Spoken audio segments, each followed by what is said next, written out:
ફરક પડવો જોઈએ માટે કેટલીક વસ્તુ યાદ રાખવી પડે. આવ્યા છીએ કેવા છીએ આપણને ખબર છે, પણ અહીંથી જ્યારે 7 દિવસ પછી જઈએ ને ત્યારે આપણી અંદર કંઈક બદલાવ હોવો જોઈએ, કંઈક ભાગવત વિશેનું જ્ઞાન હોવું જોઈએ. તો શું યાદ રાખશો? આ ગ્રંથ જે છે એ પરમાત્માનું સ્વરૂપ છે. પરમાત્માના સ્વરૂપ, આ જે સ્વરૂપ છે એની અંદર પરમાત્માનું સરનામું છે. એટલે આધુનિક ભાષામાં કહી શકાય કે ભગવાનનું આ વિઝિટિંગ કાર્ડ છે. આ વિઝિટિંગ કાર્ડ લઈને આપણે આવનારા 7 દિવસ પરમાત્માને શોધવાનો છે કે પરમાત્મા તું ક્યાં છે. તમને કોઈ વ્યક્તિ કાર્ડ આપે તો કાર્ડ લઈ અને તમે કેવું ધ્યાનથી જોશો કે એનું એડ્રેસ પાકું કરી લો છો. કોઈ વ્યક્તિનું એડ્રેસ પૂછતા પૂછતા જે આપણને યાદ રહી જાય છે ભાઈ ફલાણી જગ્યા ક્યાં આવી. આ 7 દિવસ આપણે આ પરમાત્માનું વિઝિટિંગ કાર્ડ લઈ અને ફરવાનું છે અને પરમાત્માને શોધવાનો છે કે પ્રભુ તું ક્યાં છે. તો યાદ રાખવાની વસ્તુ છે કે શ્રીમદ ભાગવતના સ્કંદ કેટલા ખબર છે કોઈને? ના બાપજી, અમે આ બધું ક્યાં યાદ રાખીએ? એ બધું તમારે રાખવાનું, તમારે કહેવાનું હોય, અમારે તો સાંભળવાનું છે. પણ સાંભળ્યા પછી ખબર તો હોવી જોઈએ ને. ઘરે જઈએ, આપણા પૌત્ર છે કે પૌત્રી છે આપણને પૂછે કે બા કથામાં ગઈ હતી, શું સાંભળીને આવી કે, તો કંઈક તો યાદ રાખવું પડશે ને. શ્રીમદ ભાગવતના 12 સ્કંદ છે, યાદ રાખજો. 12 સ્કંદ છે, 335 અધ્યાય છે, 18,000 શ્લોક છે. યાદ રહેશે? પૂછીશો આવતીકાલે પૂછીશ. એવું નથી, આ વન વે નથી, 2 વે કથા ચાલશે. પૂછતો રહીશ. શ્રીમદ ભાગવતના સ્કંદ કેટલા? 12. અધ્યાય 335 અને શ્લોક કેટલા? 18,000. જેને ફોન નંબર યાદ રહે ને એને તરત યાદ રહી જશે. 12 335 18 બાકુ 12 335 18. આ ભગવાનનો ટેલિફોન નંબર છે અને ભગવાનને કોલ કરજો, લાગશે. આવી કથામાં કહ્યું તો ભાઈ બીજા દિવસે બેન આવે, મહારાજ મેં નંબર લગાવ્યો પણ કોઈ રિંગ ટોન જપતો નથી. તમે તો આગળ કોડ તો લગાવવો પડે ને. કોડ કયો છે? 5,76,000 અક્ષરો છે. આ શ્રીમદ ભાગવતનું કલેવર છે, સ્વરૂપ છે. અને આ પરમાત્માનું મેં કહ્યું વાંગમય સ્વરૂપ છે. વાંગમય એટલે શબ્દ સ્વરૂપ.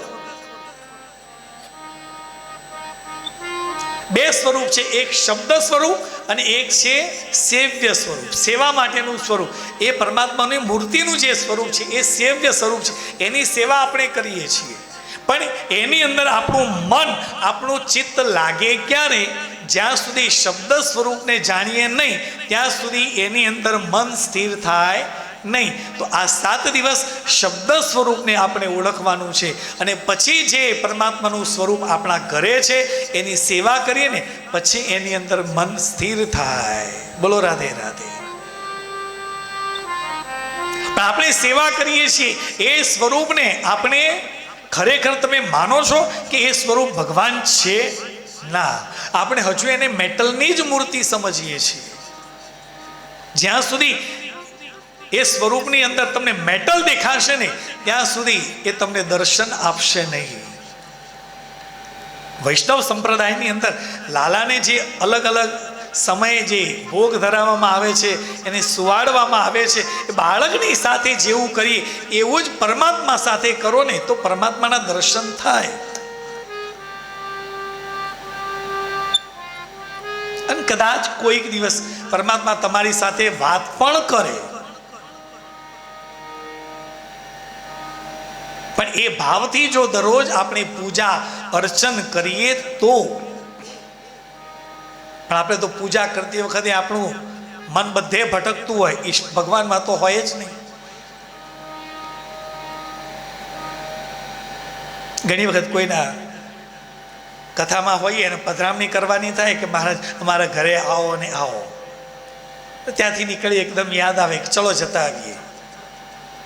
તો જઈએ, ઘરે બેસીએ, ખૂબ સુંદર રીતે આગતા સ્વાગતા કરે, પાણી આપે, ચા પાણી નાસ્તો બધું કરે, અને પછી જ્યારે કહીએ કે વેદ વિદાય એ મહારાજ અમારું મંદિર જોઈ લો ને, અમે ભગવાનની સેવા છે. એટલે જોઈએ ખૂબ સુંદર એટલા બધા સ્વરૂપો માતાજીના છે, ભગવાનના છે, બધા મૂર્તિ સ્વરૂપે બધા બિરાજમાન કરેલા છે. આપણને એમ થાય કે આટલી બધી પૂજા કરો છો? હા મહારાજ, દરરોજ, હા દરરોજ સવારે 15 મિનિટ પૂજા કરવાની, આ બધા સ્વરૂપોને સ્નાન કરાવવાનું ને બધું જ કરીએ. એમ મને એમ થાય કે ઘરમાં 2 મૂર્તિ હોય તો એને સ્નાન કરાવી પૂજા કરતાં 15 મિનિટ થાય, અને આ સેમ્પલ એમ કહે છે ઘર આટલો બધો સ્વરૂપ છે, 15 મિનિટમાં માળાએ થાય અને પૂજાએ થાય. કેવી રીતે થાય? કેવી રીતે સ્નાન કરાવો છો? એટલે આ શું કે મહારાજ અમારે તો 2 મિનિટમાં. એમ કેવી રીતે કરો છો? કે આ બધે જ જે ભગવાનના સ્વરૂપો છે ને એક થાળીમાં લઈ લેવાના અને વોશ બેસીને આગળ જઈ નળ ચાલુ કરી અને ભગવાનને બધા નવડાવી દીધા, પછી ભેગા મૂકી દીધા. હાય, આવી રીતે પૂજા થાય? મેં જોયા છો ભાઈ, આ કહું છું ને, આવા સેમ્પલો મેં જોયા છે. એક જ થાળીમાં બધા જ ભગવાનને મૂકી અને નળ ચાલુ કરી દે કે બધાને અંગાતે નવડાવી દીધા, સમૂહ સ્નાન થઈ ગયું, અને ફટાફટ મૂકીને ચલ્લા કરીને ભગવાન જય શ્રી કૃષ્ણ. આ રીતે પૂજા કરો ને, ઈશ્વરની પ્રાપ્તિ ન થાય. આ ભારતની ધરતી ઉપર એવા સંતો થયા, એવા મહાત્માઓ થયેલા છે જે ભગવાનની સાથે વાતો કરે છે. આપણે વાતો શું, આપણા કદી પડોશી વાત ન કરતો હોય ભગવાન વાત કરે? ભગવાન અમારી સાથે ભગવાન વાત નથી કરતો તો ન જ કરે. તાર પડોશી નંગાથી તું બોલે છે કે ના, તો પછી ભગવાન ક્યાંથી બોલે? એવા સંતો થયા છે જે ભગવાનની સાથે વાતો કરે છે. વલ્ભાચાર્યજી થયા વૈષ્ણવ સંપ્રદાયની અંદર. તે વલ્ભાચાર્યજી જે સાક્ષાત લાલા સાથે, બાલકૃષ્ણ સાથે વાત કરે છે. એક વખત ઉજ્જૈન નગરી તરફથી પસાર થતા હતા, એક વૈષ્ણવ હતો, એને થયું કે મહાપ્રભુજી અહીંથી પસાર થઈ રહેલા છે, તો આજે હું એમને મારા ઘરે પધરાવી લાવું, કારણ એ ભગવાનની સાથે વાતો કરે છે. ભગવાનની સેવા કેવી રીતે કરવી અમને એમને શીખવી છે. તો આ વૈષ્ણવ ઉજ્જૈન નગરીની અંદરથી મહાપ્રભુજી જ્યારે પસાર થતા હતા, એમને કહ્યું કે પ્રભુજી આજે મારા ઘરે પધારો, મારા ઘરે પણ સેવ્ય સ્વરૂપ છે લાલાનું. વલ્લભાચાર્યજી કહ્યું છે ઠીક છે બેટા. એમના ઘરે આવ્યા છે, રાત્રિ રોકાયા છે. બીજા દિવસે સવારે દરરોજ વહેલા ઉઠી આ વૈષ્ણવ જે હતો એ દરરોજ સવારે ઉઠી ખૂબ સુંદર રીતે લાલાની પૂજા કરે, સેવા અર્ચન કરે છે, ભોગ ધરાવે છે, બધું જ કરે. પણ આજે એને એમ થયું કે મારા ઘરે મહાપ્રભુજી આવેલા છે, તો હું એમને કહું કે ભગવાન તમારી સાથે વાત કરે છે, તો એક કામ કરો ને, મારા ઘરે જે સેવ્ય સ્વરૂપ છે ને એની પૂજા આજ તમે કરો ને. બધી જ સામગ્રી તૈયાર કરીને આપી છે. ફૂલની માળા છે, અબીલ, ગુલાલ, કંકુ, વસ્ત્ર, અલંકાર બધું જ આપ્યું છે. માખણ, મિશ્રી બધું જ ભગવાનની આગળ તૈયાર કરીને મૂક્યું છે કે આજે મહાપ્રભુજી મારા સેવ્ય સ્વરૂપની પૂજા કરવાના છે. દૂધ આપ્યું છે. અને એ વૈષ્ણવ પોતે બીજા કોઈ કાર્યમાં પરોવાયો છે.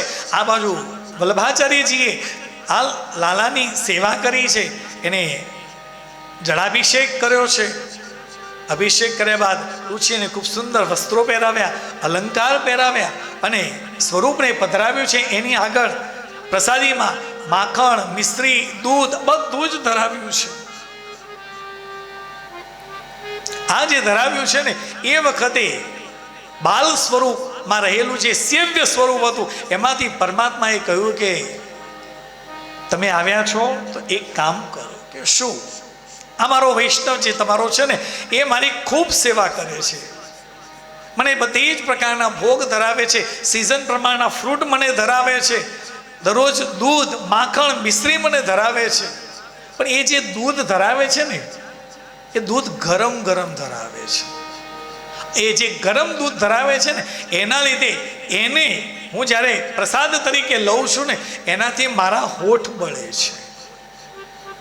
તમે જરા આ વૈષ્ણવને કહેતા જો, એ જે કંઈ પણ ભોગ ધરાવે ને એ થોડો ઠંડો કરી અને મને આપે. મહાપ્રભુજીએ આવું જ્યારે પરમાત્માએ કહ્યું છે, મહાપ્રભુજીએ વૈષ્ણવને બોલાવ્યા છે ને કહ્યું કે તમે ભગવાનને ખૂબ સુંદર સેવા કરો છો, ભગવાનને ભોગ ધરાવો છો, દૂધ માખણ મિશ્રી બધું જ ધરાવો. હા, હું ગરમ ગરમ દૂધ ધરાવું છું, બદામ નાખીને બદામથી ઉકાળેલું ખૂબ સુંદર દૂધ કરી અને ભગવાનની આગળ હું ધરાવું છું. ત્યારે મહાપ્રભુજીએ કહ્યું, ભાઈ તમે જે પ્રસાદ ધરાવો છો, દૂધ ધરાવો છો ને એ ખૂબ સુંદર છે, પણ તમે ગરમ ગરમ ધરાવો છો ને એનાથી લાલાના હોઠ બળે છે. તમે જે કોઈ પણ ધરાવો એ ઠંડુ કરીને ધરાવો. વૈષ્ણવે કહ્યું કે ઠીક છે, મને ખબર જ નહીં. આપણે આ જ કરીએ છીએ ને, સત્યનારાયણની કથા કરીએ એટલે ભગવાનની આગળ શીરો કેવો લાય જેવો મૂકીએ અને કહીએ ઓમ પ્રાણાય સ્વાહા, ઓમ અપાનાય સ્વાહા, ઓમ વ્યાનાય સ્વાહા, ઓમ ઉદાનાય સ્વાહા, ઓમ સમાનાય સ્વાહા. ભગવાન કહે છે ગરમ ગરમ વરાળ મને આપે છે અને ઠંડી થાય ને એટલે પછી એ આરોગ્ય છે. કરીએ છીએ કે નહીં? આપણે આ જ કરીએ છીએ. હું કહું છું ભગવાનને સમજવો બહુ જ સરળ છે. હું તો કહું છું તમે વ્યવહારમાં જે કાર્ય કરો છો ને એ જ પ્રભુ સાથે કરો, ઈશ્વર તરત મળશે. પણ ગરમ પ્રસાદ ધરાવતી વખતે આપણા મનની અંદર એ વિચાર આવતો નથી, આ ગરમ પ્રસાદ જો હું ખાઈશ તો મારી જીભ બળશે, મારા હોઠ બળશે, તો પ્રભુને નહીં બળે. એ વિચાર આપણા મનની અંદર આવ્યો નથી આવ્યો, તો પછી એ સ્વરૂપની અંદર પરમાત્મા દર્શન ન આપે. મેટલની અંદર રહેલું એ સ્વરૂપ એ મેટલની મૂર્તિ નથી, એ સાક્ષાત પરબ્રહ્મ પરમાત્મા શ્રી કૃષ્ણ છે. એ જ મારી જગદંબા છે. એની અંદર પણ એ જ ભાવ સાથે પૂજા કરો તો તમને દર્શન આપશે. નહીતર પછી ગમે તેટલી દોડાદોડ કરશો, આખી જિંદગી ભગવાનને સ્નાન કરાવશો ને તો પણ પરમાત્મા ઈશ્વર ન મળે. એવા પરમ કૃપાળુ પરમાત્મા શ્રી કૃષ્ણને અમે વંદન કરીએ છીએ. આ ભગવાનનું સ્વરૂપ કહ્યું છે. એના પછી શુકદેવજીના ચરિત્રની કથા આવે છે. પ્રથમ શ્લોકની અંદર શ્રી કૃષ્ણને વંદન કર્યા છે. બીજા શ્લોકની અંદર ગ્રંથના આદ્ય વક્તા એવા શુકદેવજીનું વંદન કર્યા છે, એની કથા આવે છે. ખૂબ સુંદર શ્લોક છે. યમ પ્રવ્રજંતમનુપેતમપેત કૃત્ય દ્વૈપાયનો વિરહ કાતર આજુહાવ પુત્રેતિ તન્મયા તરવો વિનેદુ તમ સર્વભૂત હૃદયમ મુનિમાનતોસ્મિ. આ શ્લોકની અંદર એક નાનકડો પ્રસંગ આવી જાય છે. શુકદેવજી નાની ઉંમરમાં ઘર છોડીને ચાલ્યા છે અને ઘર છોડીને ચાલ્યા એટલે પિતા જ વ્યાસજી પુત્રને પાછો લાવવા માટે પુત્રની પાછળ દોડ્યા છે. હે પુત્ર ઉભો રહે, તું પાછો આવ, તું પાછો આવ. શુકદેવજી વનની તરફ દોડેલા છે, વ્યાસજી પણ દોડ્યા છે. કારણ વ્યાસજીને એમ છે કે દીકરો જશે ને તો પાછો આવશે નહીં. વ્યાસજી દોડ્યા છે, ક્યાંય પુત્ર મળ્યો નહીં. ત્યારે વનની અંદર રહેલા વૃક્ષોએ વડવાઈઓએ જવાબ આપ્યો છે, પિતાજી હું ક્યાંય નથી ગયો, હું અહીંયા જ છું. સમગ્ર પ્રાણી સૃષ્ટિ, સમગ્ર જે વૃક્ષ સૃષ્ટિ છે એની સાથે એકાત્મતા સાધી અને શુકદેવજી વૃક્ષોના મુખે કહેવડાવ્યું છે કે પિતાજી હું ક્યાંય ગયો નથી, અહીંયા જ છું. એ જાણવા તો તેરે એ પોતાના ફળ નથી ખાતા રે ઉપકારી એના આત્માને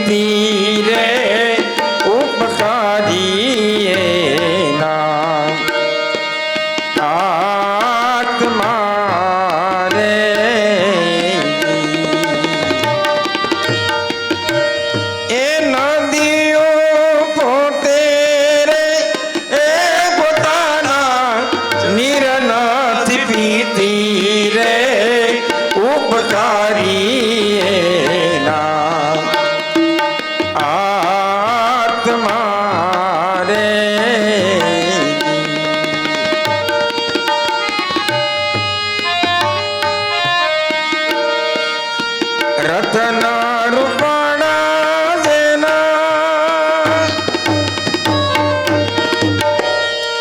મોઘા મૂલવાળા રે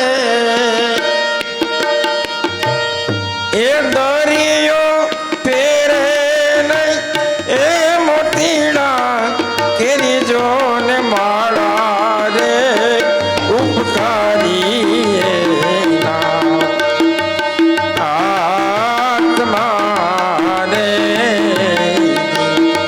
જાળવા પોતે રે પોતાના ફળ નથી ખાતા રે ઉપકારી એના આત્મા રે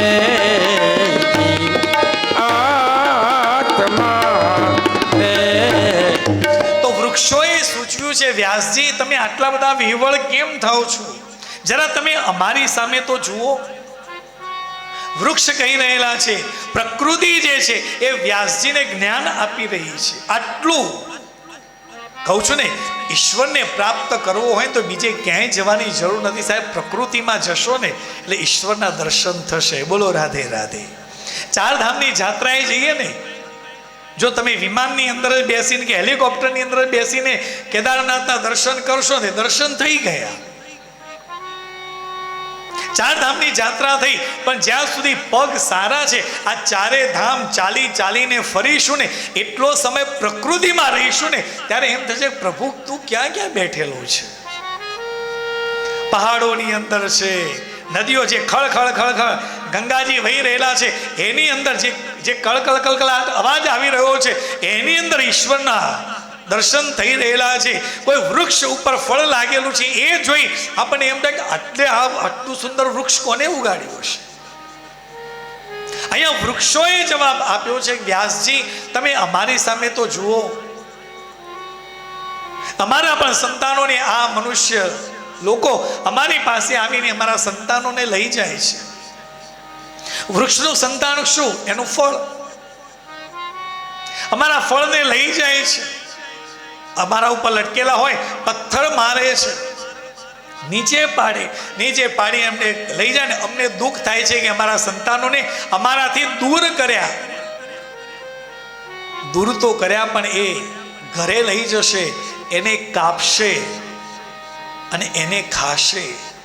અમને કેટલું દુઃખ થશે, પણ એની સામે અમને એટલો આનંદ છે કે અમારો પુત્ર ગયો, એના ઘરે જઈને કપાશે, એ કોઈના મુખમાં જે આરોગ હશે, પણ કોકની આંતરડી તો થાળનારો બનશે ને, એની ભૂખ તો મટાવનારો થશે ને. બસ એનાથી અમને સંતોષ છે.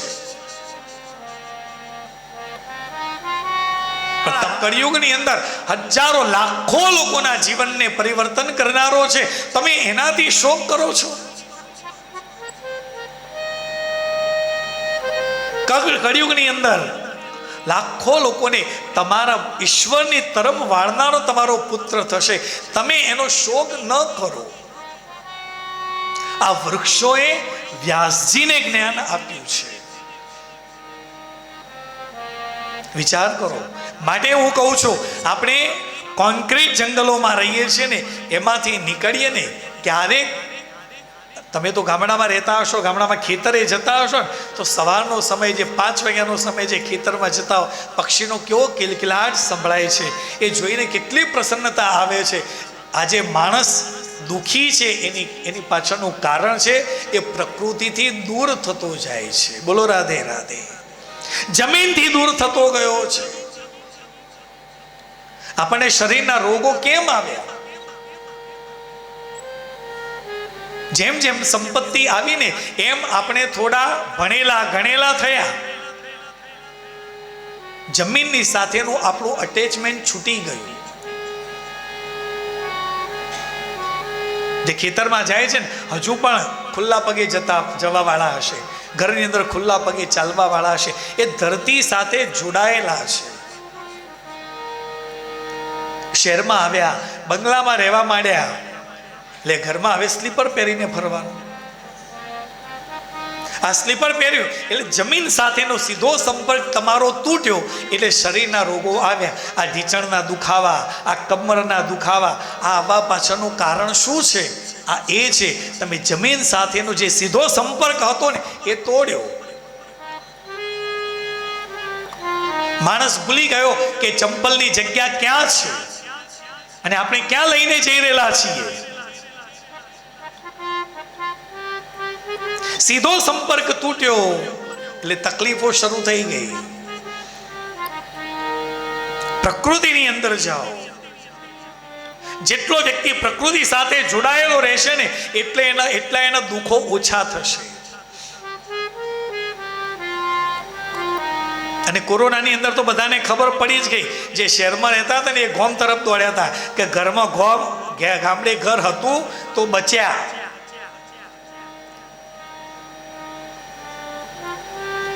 એ વખત કેટલા ગામ ભરેલા હતા. કોઈ કે સુરત જવું છે? ના, આપણે અહીંયા જ.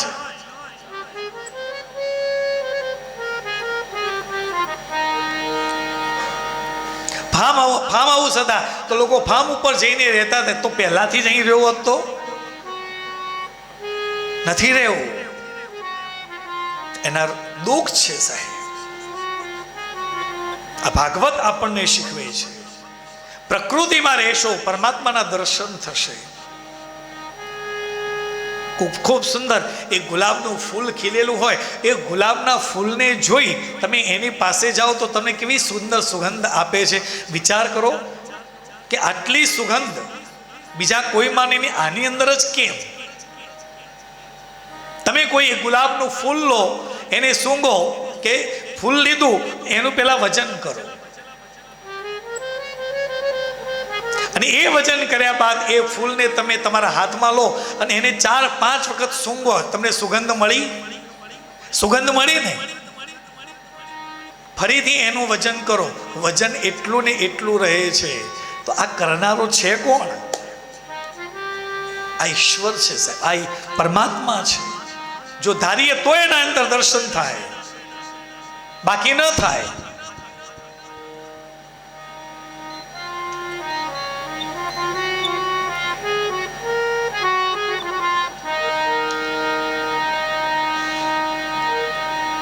એ દ્રષ્ટિ આપણી અંદર હોવી જોઈએ.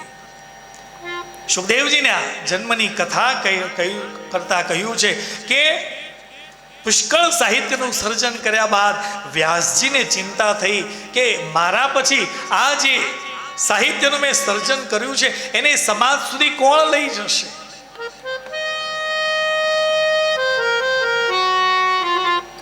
સમાજમાં એનો ફેલાવો કોણ કરશે? લોકો આ ભાષાને, આ જ્ઞાનને કેવી રીતે પ્રાપ્ત કરશે? એની એમને ચિંતા થઈ છે અને એમને શિવજીની ઉપાસના કરી છે. વ્યાસજીએ જ્ઞાનની પ્રાપ્તિ કરવી હોય એ વ્યક્તિએ, એ મનુષ્યએ શિવની ઉપાસના કરવી. મહાદેવ એ જ્ઞાનનો દેવ છે. તપશ્ચર્યા કરી છે. તપશ્ચર્યાને અંતે મહાદેવજી પ્રસન્ન થયા છે અને મહાદેવજી પ્રસન્ન થયા બાદ મહાદેવજીએ કહ્યું છે કે વ્યાસજી મને કેમ યાદ કર્યો? ત્યારે વ્યાસજીએ કહ્યું, નમ્રતાપૂર્વક અરજ કરતા કહ્યું છે કે મારા આ જ્ઞાનનો પ્રચાર કરી શકે એવું કોઈક મને આપો. મારો દેહ અશક્ત થાય, પડે અને પછી જ્ઞાન આ જે મેં સાહિત્યનું સર્જન કર્યું છે એ જ્ઞાનનું વિસ્મરણ ન થવું જોઈએ. એ જ્ઞાન સમાજ સુધી પહોંચવું જોઈએ. એના માટે મને કોઈક આપો. ત્યારે શિવજીએ કહ્યું છે કે હું તમારે ત્યાં પુત્ર તરીકે અવતરીશ. આ જેવું શિવજીએ કહ્યું છે. આ વચન સાંભળી વ્યાસજી પ્રસન્ન થયા છે. ઊભા થઈ અને નાચવા લાગ્યા છે કે ઓહો પ્રભુ, આપ મારા ઘરે પુત્ર તરીકે અવતાર ધારણ કરશો. આ જે વચન મળ્યું છે એ નાચી રહેલા હતા. એ વખતે વ્યાસજીએ એમની પત્નીની તરફ નજર કરી છે. પતિ અને પત્નીની નજર એક થઈ છે અને આંખના માર્ગે શિવજીએ વ્યાસજીના પત્નીના ગર્ભની અંદર પ્રવેશ કર્યો છે. દિવસે દિવસે ગર્ભ વધવા લાગ્યો છે. 16 વર્ષ સુધી આ બાળક બહાર આવતો જ નથી. 16 વર્ષ સુધી માતાના ગર્ભની અંદર રહેલા છે. વ્યાસજી વિનંતી કરે છે કે પ્રભુ પધારો, બાળકને કહે છે કે આપ પધારો. ત્યારે ગર્ભમાં રહેલા શિવજી જે શુકદેવજીના સ્વરૂપે હતા એને કહ્યું છે કે પિતાજી, મને સંસારનો ભય લાગે છે, હું બહાર નહીં આવું. આ વચન સાંભળીએ ને એટલે આપણને એમ થાય કે આપણને તો સંસારમાં જલસા છે, મજા છે ને, ક્યાંય જવું ગમે છે સંસાર છોડીને? ના, એમાં જ આનંદ છે. અહીંયા શુકદેવજી કહી રહેલા છે કે પિતાજી, મને સંસારનો ભય લાગે છે. વ્યાસજીએ બહુ વિનંતી કરી ત્યારે શુકદેવજીનો પ્રાગટ્ય થયું છે, શુકદેવજીનો જન્મ થયો છે. શુકદેવજી વૈરાગી છે, માટે શુકદેવજી માટે એક શબ્દ વપરાયો છે, મુનિ છે. મુનિ કોણ? મનનાત ઇતિ મુનિ. જે જ્ઞાન પ્રાપ્ત કર્યું છે એનું મનન કરે, ચિંતન કરે, એ મુનિ છે. શુકદેવજી જેવા જ્ઞાની અને પરમ વૈરાગીને પણ આ સંસારની આસક્તિનો એમને ડર લાગે છે. પુરાણોમાં એવું લખ્યું છે કે શુકદેવજી કથા કરે છે અને વ્યાસજી કથાનું શ્રવણ કરે છે. આજે પણ નર્મદા કિનારે જાઓ ને તો એક કિનારે શુકદેવજીનું મંદિર છે અને બીજા કિનારે વ્યાસજીનું મંદિર છે.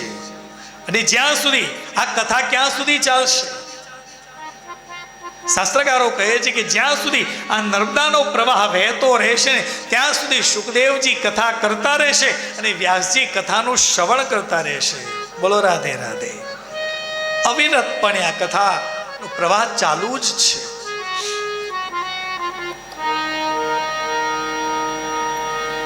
એના પછી મહાત્મ્યના પ્રારંભની અંદર નૈમિષારણ્યની અંદર ઋષિઓનું જે જ્ઞાન સત્ર ચાલતું હતું એ જ્ઞાન સત્રની અંદર શૌનક વગેરે ઋષિ મુનિઓએ સુત પુરાણીને 4 પ્રશ્નો કર્યા છે.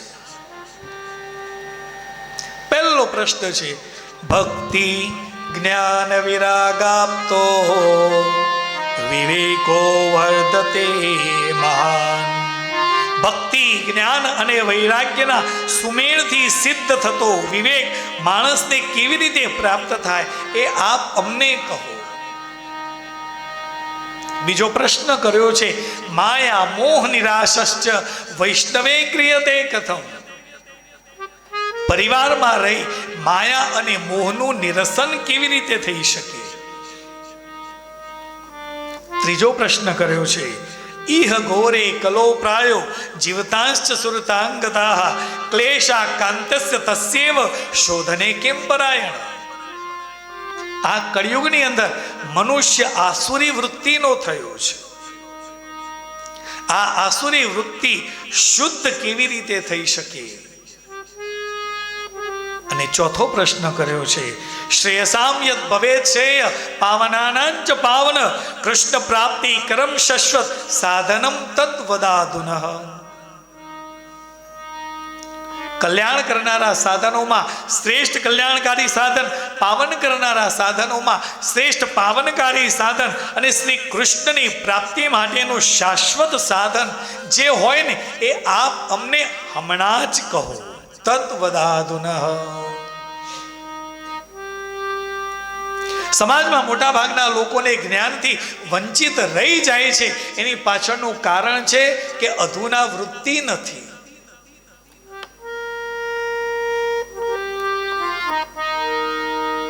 જ્યારે પણ આ કથાનું આપણે આયોજન કર્યું હોય ત્યારે પેમ્પલેટ કે સમાજ ગામની અંદર મેસેજ દરેકને મળ્યો હશે, પણ એ કથાની અંદર આવનારા કેટલા?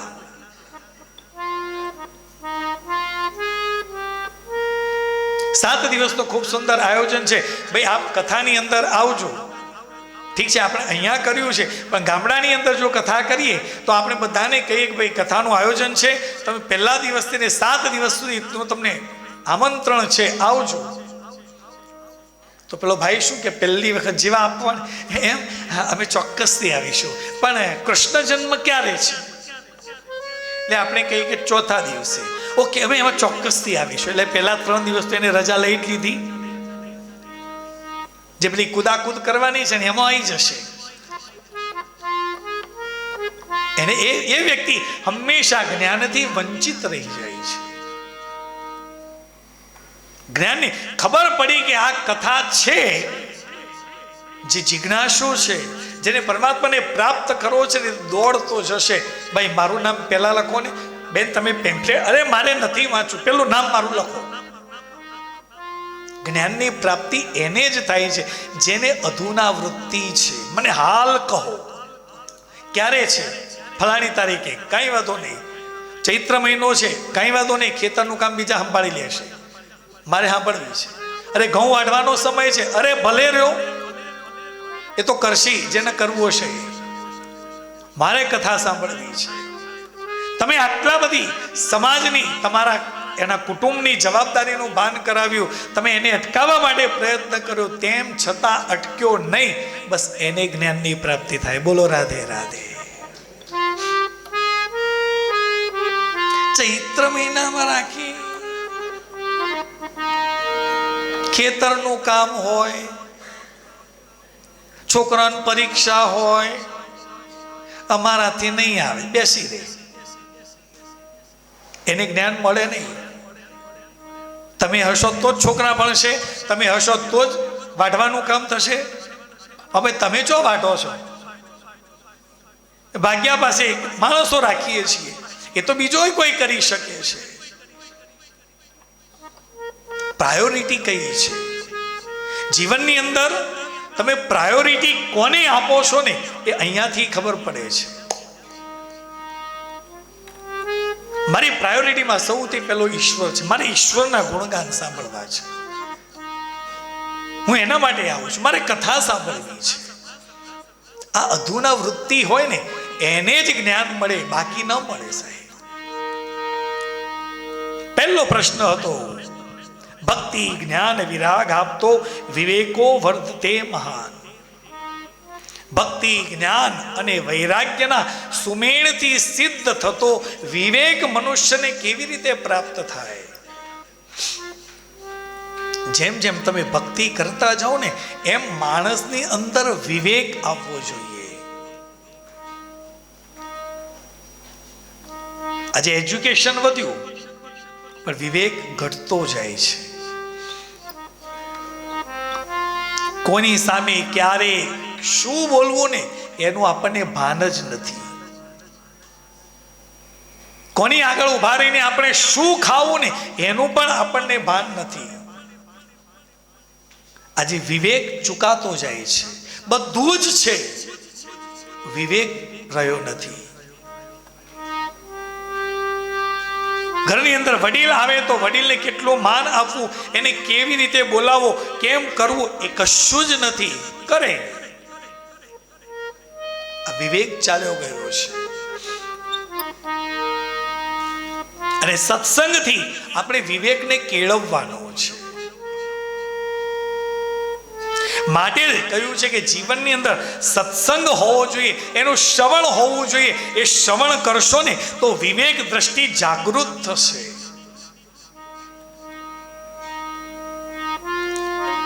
અને વિવેક દ્રષ્ટિ જાગૃત કરે ને એ જ સત્સંગ સાચો, એ જ શ્રવણ સાચું.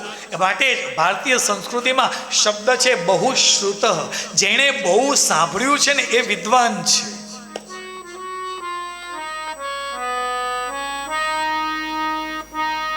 પશ્ચિમી સંસ્કૃતિની અંદર કહેવાયું છે જેને બહુ વાંચ્યું છે ને એ હોશિયાર છે. ડોંગરે બાપા કહેતા હતા કે જે બહુ વાંચે ને એ બુદ્ધિ છે ને સતત આમ કરું કે પેલું કરું, પેલું કરું કે આમ કરું. બહુશ્રુત, જેને બહુ સાંભળ્યું છે ને એ વિદ્વાન છે. એટલે આપણા વડીલો જે હતા ને ભલે ભણેલા નહોતા, પણ એમને ચતુર્માસની અંદર દરેક ગામની અંદર રામજી મંદિર હોય કે કોઈ પણ મંદિર હોય ને ત્યાં જે બ્રાહ્મણ હોય ને એ 4 મહિના રામાયણનો પાઠ કરે કે ભાગવતજીનો પાઠ કરે, દરરોજ 2-2 પાના 4-4 પાના વાંચે 4 મહિના સુધી છે. તો વડીલો ત્યાં જઈને બેસે, માળા કરતા જાય, આંખો બંધ કરેલી હોય, કોઈ સૂઈ ગયેલું હોય, પણ એ સૂતો છે એના કાનમાં શબ્દો તો પડે છે સાહેબ. દર વર્ષે આ ચતુર્માસની અંદર જે કોઈ પણ ગીતાજીનો પાઠ થતો હોય, ભાગવતજીનો પાઠ થતો હોય, દેવી ભાગવતનો પાઠ થતો હોય, રામાયણનો પાઠ થતો હોય, એ સાંભળે ને એ સાંભળીને એને પાક્કું કરી દીધેલું છે. અને એ જ પછી પૌત્ર કે પૌત્રી પાસે જઈને બેસે ને તો પૌત્ર ને પૌત્રીને એની વાર્તા કહેશે, ત્યારે પેલો પૌત્ર કે પૌત્રી કે બા તું કેટલું ભણેલી છે? એટલે બા કહેશે દીકરા હું તો 2 ચોપડી ભણી છું. 2 ચોપડીમાં આટલું બધું આવે? અમને તો બીજા ધોરણમાં ભણ્યા પછી ખબર જ નથી પડતી શું ભણ્યા.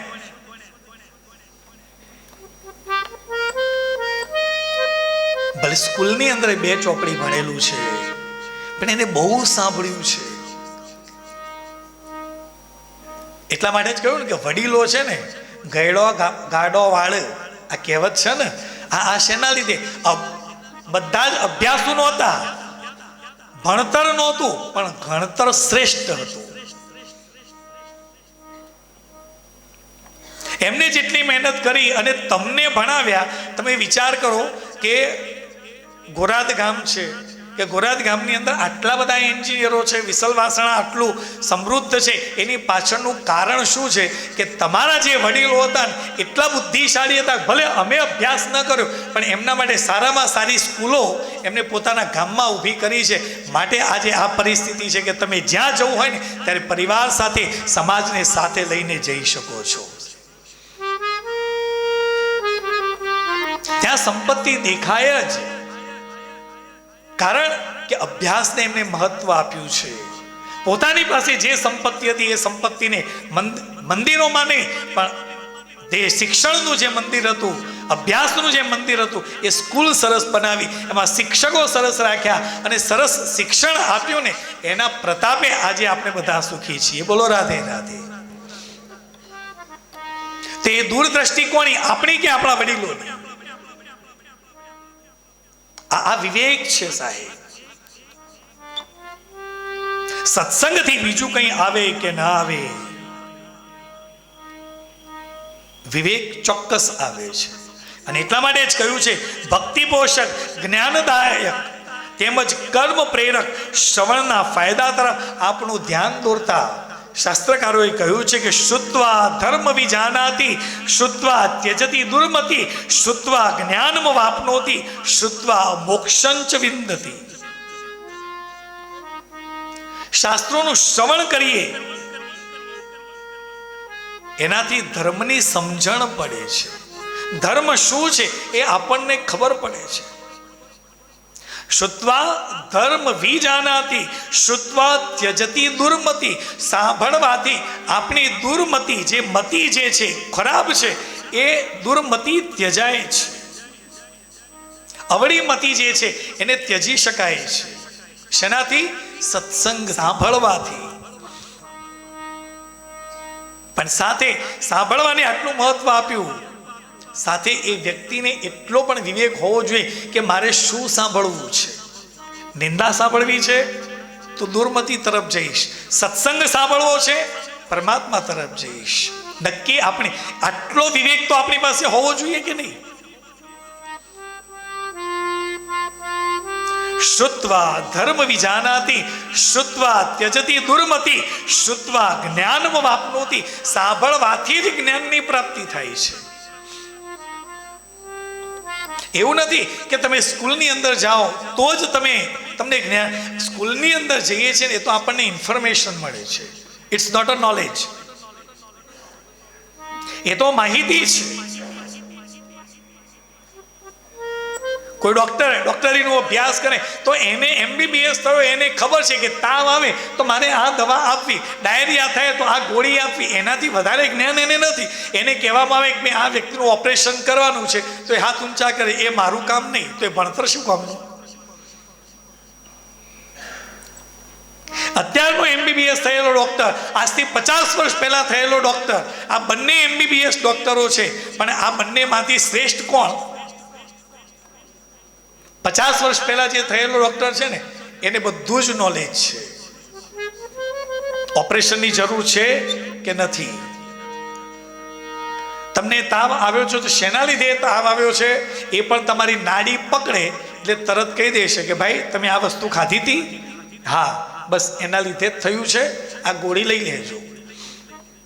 મને ખબર છે કે કોઈ પણ તાવ આવ્યો હોય, ડાયરિયા થયેલા હોય, ગમે માથું દુખતું હોય, આંખો બળતી હોય, ગમે તે ડૉક્ટરની પાસે છે, 3 કલરવાળી ગોળીઓ આવે, એક લાલ, પીળી અને ગુલાબી. આ 3 ગોળીઓ ધારો ગમે તેવો દર્દ હોય ને મટી જાય. અત્યારે ગોળીઓ જ જતી રહી, પણ ડૉક્ટર જ દવા લખી દે. અને બહુ લિક્વિડ દવાની જરૂર હોય તો એ પોતાના ત્યાંથી એક લાલ કલરનું લિક્વિડ ભરીને આપે. ગમે તેવો રોગ થયો હોય બસ આપી લેજો. સરખું થઈ 60 વર્ષનો વડીલ જાય તોય, 10 વર્ષનો છોકરો જાય તોય, અને 2 વર્ષનું છોકરું જાય તો એની એક જ દવા.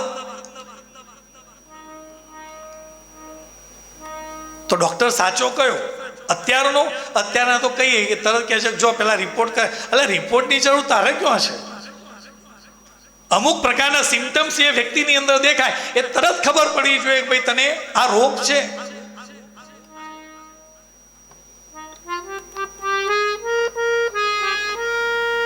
આ જ્ઞાન નથી સાહેબ, ઇન્ફોર્મેશન છે. અને ઇન્ફોર્મેશન કોઈ જગ્યાએ પહોંચાડતી નથી. સાંભળવાથી શ્રુત્વા જ્ઞાન વાપનોતિ, સાંભળવાથી જ જ્ઞાનની પ્રાપ્તિ થાય છે.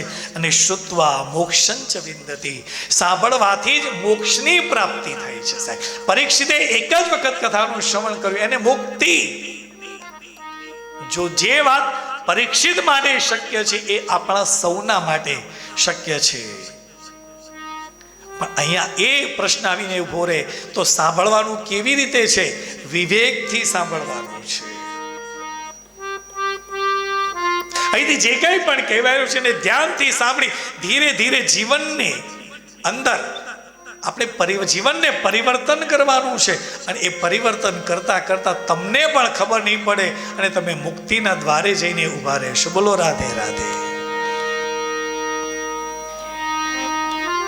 સાંભળવાનું વિવેક દ્રષ્ટિ નિર્માણ કરે એ શ્રવણ સાચું છે. અને ભક્તિ કહેવાય છે. અને ભક્તિ, આપણે તો ભક્તિ એટલે શું સમજીએ? ટીલા ટપકા કરીએ, માળા કરીએ. ભક્તિ એ ભક્તિ નથી. પાનબાઈએ ખૂબ સુંદર કહ્યું છે, ભક્તિ એટલે શું? ભક્તિ રે કરવી એને રાગ થઈને રેવું રે, મેલવાય અંતરના અભિમાન,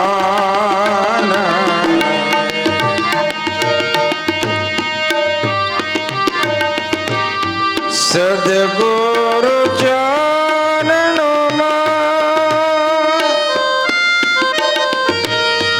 શીશ નમાવીને, સદગુરુ ચરણોમાં શીશ નમાવીને કર જોડી લાગવું પાય, ભક્તિ રે કરવી એને રાખ થઈને રેવું રે, મેલવાય અંતરના અભિમાન, મેલવા અંતરના અભિમાન, ભક્તિ રે કરવી એને રાખ થઈને રહેવું, મેલવા અંતરના અભિમાન. જેમ જેમ તમે ભક્તિ કરો ને એમ અહંકાર ઓછો થવો જોઈએ. રાગ થઈને રહેવાનું છે, રાજા થઈને નથી રહેવાનું. અભિમાન જે છે ને એ ઓગળવું જોઈએ. માટે જ આપણે મંદિરમાં જઈએ છીએ ને, બે હાથ જોડી આપણે મસ્તકને નમાવીએ છીએ. આ મસ્તક છે ને એ અહંકારનું સ્વરૂપ છે. ગમે ત્યાં નમે નહીં, પણ એક જગ્યાએ જઈને આપણે નમાવીએ છીએ પરમાત્માને. આગળ જઈને આ અહંકારને છોડવાનો. જેમ જેમ ભક્તિ કરતા જશો ને એમ અહંકાર ઓછો થવો જોઈએ. અને એના માટે જ સદગુરુની પાસે જવાનું છે. ગુરુ અને સદગુરુ ને પણ સમજવાનું છે. ગુરુ ઘણા બધા હોય, પણ સદગુરુ તો કોઈ એક જ હોય સાહેબ. એ ધન ગુરુ દાતા મારા, ધન ગુરુ દેવાને, ગુરુજીએ શબ્દ સુણાયો, સૂતરે જગાડી ગુરુએ દેશ દેખાડ્યો ને, જમણાની હાથેથી છોડાવ્યો. ધન ગુરુ દેવા મારા, ધન ગુરુ દાતાને, ગુરુજીએ શબ્દ સુણાયો, ગુરુજીએ શબ્દ સુણાયો. ભક્તિ આવી કરવાની છે. જેમ જેમ ભક્તિ કરશો ને એમ તમારી અંદર વિવેકની જાગૃતિ થશે, અહંકાર ઓછો થશે.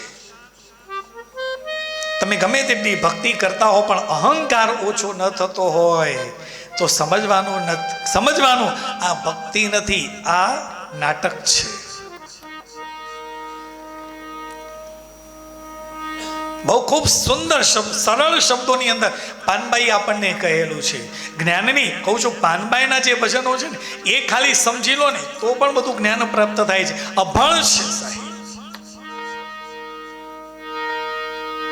એ વચન વિવેકી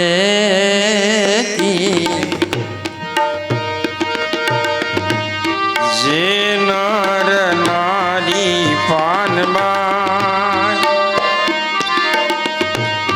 બ્રહ્માદિક લાગે ને આય, વચન વિવેકી જે નર નારી પાનમાં બ્રહ્માદિક લાગે ને આય,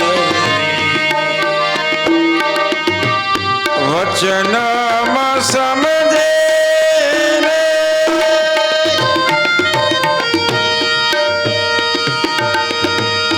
મહાસુખ ઉપજે રે,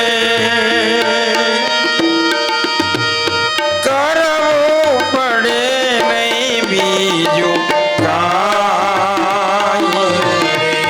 વચન વિવેકી રે જે નર નારી પાનબાઈ બ્રહ્માદિક લાગે ને પાઈ, બ્રહ્માદિક લાગે ને પાઈ. વચન અને વિવેક, જે વ્યક્તિ વચન અને વિવેકને પાળે ને એને બ્રહ્માદિક દેવો પણ એને વંદન કરે છે સાહેબ. આટલું વચનનું અને વિવેકનું મહત્વ છે. એટલા માટે જ કહ્યું ભક્તિ જ્ઞાન વિરાગ આપતો વિવેકો વર્તતે. એવો વિવેક કેવી રીતે પ્રાપ્ત થાય? અને એવો વિવેક જોઈતો હોય ને તો એ સત્સંગથી જ થાય છે. બોલો રાધે રાધે. જ્યાં પણ કથા થતી હોય ને ત્યાં જઈને કથાનું શ્રવણ કરવું. ભલે આપણી પાસે અડધો કલાક છે, કલાક છે, 2 કલાક છે, અરે 10 મિનિટ કેમ નથી? કંઈક સારું સાંભળશો ને અને જીવનમાં ઉતારશો, જીવન બદલાશે. આ કથાઓ આટલી બધી થાય છે એની પાછળ એક જ ઈરાદો છે, એક જ ભાવ છે કે વ્યક્તિનું જીવન બદલાવવું જોઈએ. અને વ્યક્તિનું જીવન બદલાઈ ગયું ને સાહેબ, આટલા બધા લોકોએ કથા શ્રવણ કરવા આવ્યા છે.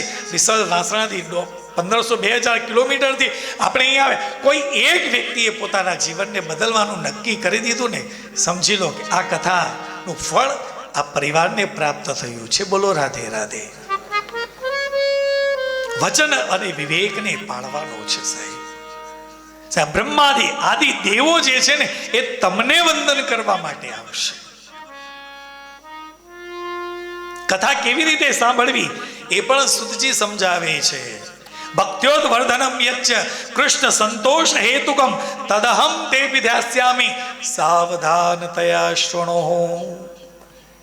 કથાને કેવી રીતે સાંભળવાની છે? સાવધાન થઈને સાંભળવાની છે. અત્યાર સુધી કથા સાંભળીને એ તો હારી હરી, બેઠા ના બેઠા, કાન આડા અવળા, બાજુમાં વાતો કરી ગયા, એ રીતે સાંભળી. અહીંયા કહ્યું છે કે કથાને કેવી રીતે સાંભળવાની છે? સાવધાનતયા શૃણો. સાવધાન થઈને સાંભળેલું, સાવધાન થઈને કરેલું કોઈ પણ કાર્ય હંમેશા શ્રેષ્ઠ પરિણામ આપે છે. તમે જે કોઈ પણ કાર્ય કર્યા એમાં તરત બ્રાહ્મણ કહે છે સાવધાન. સ્કૂલની અંદર અભ્યાસ કરતા હતા, પરેડ કરાવવાની હોય તો પહેલા સાવધાન વિશ્રામ, સાવધાન વિશ્રામ, સાવધાન કહીને અટકી જાય ને પછી જે કહેવામાં આવે એ બધું જ આપણે એમ ટટ્ટાર રહી અને સાંભળતા હતા ને. અને વાત જેવી પૂરી થઈ, વિશ્રામ એટલે ઢીલા ઢસ, આળસુ. સાવધાન એટલે ટટ્ટાર થઈને બેસીને સાંભળો ને. આપણી બેકબોન જે છે કરોડ એ સીધી રાખીને સાંભળો ને. અને આયુર્વેદ પણ કહે છે કે જે વ્યક્તિ ટટ્ટાર બેસતો હશે ને એનો આયુષ્યની પણ લાંબુ હશે. ટટ્ટાર બેસો. તમને બગાસા નહીં આવે, બાપજી બે હાથું નથી, કમર દુખે છે, ટેવ નથી ને. આ બધી ટેવો સુધારવાની છે આ 7 દિવસની અંદર. સાવધાન થઈને બેસો, બગાસું નહીં આવે. સાવધાન થઈને બેસો, જે કંઈ પણ કહેવાશે તરત અહીંયા મનની અંદર સ્થિર થઈ જશે. વાહ, તદ્દન સાચી વાત છે. અહીંયા કહ્યું સાવધાનતયા શૃણો. કથા એ કોઈ ઇતર પ્રવૃત્તિ નથી, એને સાવધાનીથી સાંભળવાની છે. એક જ વખત સાંભળવાની છે અને મુક્તિની પ્રાપ્તિ કરવાની છે. આપણા ઘરે મહેમાન આવે એટલે બધા કેવા આમ સાવધાન થઈ જાય છે. જેવો ફોન આવે કે મહેમાન આવી રહ્યા છે, ઘરની અંદર કેવું બધું સાફ સૂફ કરી ફટાફટ રૂમ એવો તૈયાર કરી દઈએ એમ લાગે કે જોડે હાલત તૈયાર કર્યો છે. દરરોજ આવો રાખીએ છીએ ના, પણ અચાનક મહેમાન આવે ખબર પડે કે ઘર છે શું છે. પણ જેવો મહેમાન આપણા ઘરે આવે કેવા બધા સાવધાન થઈને એમની સામે બેસીએ, કેવા સાવધાન થઈને એમને મહત્વ આપીએ છીએ, માન આપીએ છીએ. પણ જેવો એ વ્યક્તિ ગયો, હાશ હવે હોલે સીધા, હવે આપણા ઓરિજિનાલિટીમાં આવો. એક સામાન્ય મહેમાન આપણા ઘરે આવે અને આપણે આટલું બધું ધ્યાન રાખીએ છીએ તો આ તો સાક્ષાત ભગવાન છે. એની સામે બેસવાનું છે તો પછી આપણે સાવધાન થઈને ન બેસાય. આળસ લઈને બેસો તો ભગવાનને કંટાળો હોય કે અરે રે આવા બેઠા છે શું કહીશું અમને. એ પણ જોઈ રહેલો છે. કથાને સાવધાનીથી સાંભળવાની છે. શ્રોતાઓના પ્રકાર કયા છે? 3 પ્રકારના શ્રોતા છે, સોતા, સરોતા અને શ્રોતા. સોતા એટલે અહીં આવે એટલે કથા મહારાજ ઊંધું કરો ને, કથા સાંભળીને એટલે ઊંઘ આવી જ જાય છે, મારે ખબર જ નથી પડતી. 60 વર્ષનો થાક છે ને હાથ દાણામાં ઉતારવાનો છે. લોકો આવીને કે મહારાજ ગમે તે બધા કામમાં કોઈ જગ્યાએ ઊંઘ ના, પણ જેવી કથામાં બેસે ખબર નહીં બીજી જ મિનિટે નિંદ્રા વણી આવી જાય છે. એનું કારણ છે એમાં આપણને રસ નથી, અને જેમાં રસ હોય ને એ તો જાગી જ લેતો હોય છે. સોતા. બીજું સરોતા. સુડી જેવો છે. જે કંઈ પણ કથામાં સાંભળે ને એ ઘરે જઈને બધાને હોપી દે. તારા માટે આ હતું, પેલા માટે આ હતું, બહુ તારા માટે આ હતું, દીકરા તારા માટે આ હતું. એ પોતે કોરો ને કોરો, મારા માટે કોઈ નહોતું. અને ત્રીજો સાચો જે કહ્યું છે પ્રકાર છે એ શ્રોતા છે. એ કથા સાંભળે છે, એ કથાને દર્પણની જેમ જોઈએ છે. જેમ દર્પણની અંદર જોઈએ આપણને આપણું મુખારવિંદ દેખાય, એ વ્યક્તિ કથાને પણ દર્પણની જેમ જોઈએ છે. આ જે કંઈ પણ કહેવાય રહ્યું છે એ મારા જીવનમાં મને ક્યાં સ્પર્શે છે. આ સાચો શ્રોતા છે. અને એ કેવો છે? સાવધાન છે, સાવધાનીથી સાંભળે છે.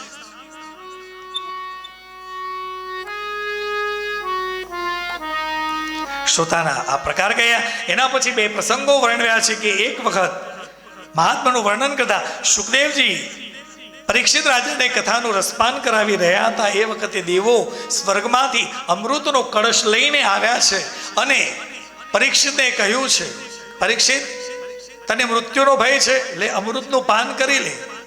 તને મૃત્યુ આવશે નહીં, તું અમર થઈ જઈશ, પણ આ કથામૃત અમને આપી દે. પરીક્ષિત સાવધાન શ્રોતા છે. એની સુખદેવજી સાથે નજર એક થઈ છે. સુખદેવજીએ કહ્યું કે રાજા, હવે તું નક્કી કર. તું મૃત્યુના ભયથી તું મારી પાસે આવ્યો છે અને કથાનું શ્રવણ કરે છે. અમૃતનું પાન કરીશ, તું અમર થઈ જઈશ, પણ ક્યારેક ને ક્યારેક તો મૃત્યુ આવશે જ. દીર્ઘત્વ પ્રાપ્ત થશે, લાંબુ આયુષ્ય મળશે, પણ ક્યારેક ને ક્યારેક તો મૃત્યુ આવશે. કથામૃત, કથાનું શ્રવણ કરીશ, એનાથી તને દિવ્યત્વની પ્રાપ્તિ થશે. હવે નક્કી તું કર કે દીર્ઘત્વ જોઈએ છે કે દિવ્યત્વ જોઈએ છે. નક્કી રાજાએ કરવાનું છે. કહ્યું ને, પરીક્ષિત સાવધાન શ્રોતા છે. એને વિચાર કર્યો અને દેવોને કહ્યું છે કે તેઓ, હે દેવો, તમે અમૃતનો કળશ લઈને આવ્યા છો, અમૃત લઈને આવ્યા છો, એનો જો આપ મને આપશો તો એનો પ્રસાદ હું ગ્રહણ કરીશ. પણ આ બંનેમાંથી પસંદગી કરવાની હોય ને તો હું કથામૃતને પસંદગી કરીશ. કારણ દીર્ઘત્વ મળે વાંધો નથી, પણ દિવ્યત્વના ભોગે મારે દિવ્યત્વના ભોગે મારે દીર્ઘત્વ જોઈતું નથી. મારે જીવન દિવ્ય બનાવવું છે. આ પ્રસંગ ગયો છે. એના પછી બીજા પ્રસંગની અંદર કહ્યું છે કે બ્રહ્માજી સત્યલોકની અંદર ત્રાજવું લઈને તાજવું બાંધ્યું છે. ત્રાજવાની અંદર બધા જ વેદો, ઉપનિષદ, બધા ગ્રંથો પધરાવ્યા છે. અને બીજા પલ્લાની અંદર ભાગવતજીને પધરાવ્યું છે. ભાગવતજીનું પલ્લું ભારે થયું છે. એ કહેવાનું તાત્પર્ય કે જે વેદ, ઉપનિષદ, બધા ગ્રંથો જે છે એ ગ્રંથોની અંદર જે જ્ઞાન છે એ જ જ્ઞાન ખૂબ સુંદર રીતે, સરળ રીતે શ્રીમદ ભાગવતની અંદર વાર્તાની સ્વરૂપે આપણને સમજાવવામાં આવ્યું છે. ભાગવતજીનું મહત્વ બતાવ્યું છે. એના પછી નારદજી બદ્રી વિશાળ ધામમાં પધાર્યા છે. સનત કુમારોએ એમને જોયા. એમને નારદજીને પૂછ્યું છે કે નારદજી, આપ ઉદાસ કેમ છો? આપ શેની ચિંતા કરી રહેલા છો? નારદજીએ કહ્યું કે આ પૃથ્વી ઉપર હું ફરીને આવ્યો છું. મેં જોયું કે બધે જ કળિયુગ વ્યાપી ગયો છે. ત્યારે નારદજી કળિયુગના લક્ષણો વર્ણવ્યા છે. એ લક્ષણો વાંચીએ ને તો આપણને ખબર પડે કે નારદજી જાણે આપણે આ વચ્ચેથી જ ગયેલા છે. નારદજી કહે છે, ના પશ્યમ કુત્ર કે ચિત્સમ મન સંતોષકારકમ કલિનામ ધર્મ મિત્રેણ ધરેણ બાધિતાધુના સત્યમ નાસ્તિ તપમ શૌચમ દયા દાનમ ન વિદ્યતે ઉદરમ ભરિણો જીવા વરાકા કુટ ભાષિણ.